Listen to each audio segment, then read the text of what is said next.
Il y a moins de 2 semaines, le président Trump avait prédit que le Covid allait disparaître de lui-même. Maintenant, l'épidémie balayant les États-Unis se rapproche de lui, avec les premiers cas dans le Maryland, non loin de Washington.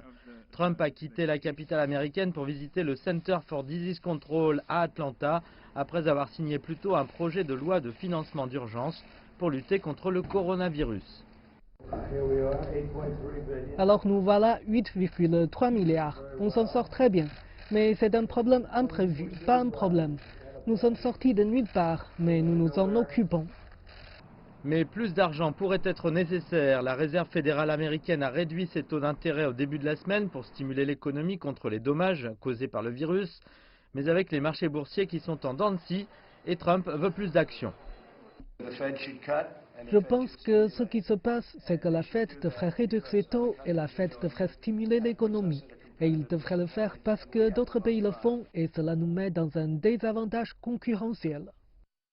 Pour l'instant, les autorités sanitaires envoient des kits de tests dans l'État de Washington, où le plus de décès de coronavirus des États-Unis ont été enregistrés, et en Californie, où un bateau de croisière est ancré au large des côtes de San Francisco, avec près de 3500 personnes à bord. Le vice-président Mike Pence a admis qu'il n'y avait pas assez de trousses de tests pour le coronavirus pour répondre à la demande.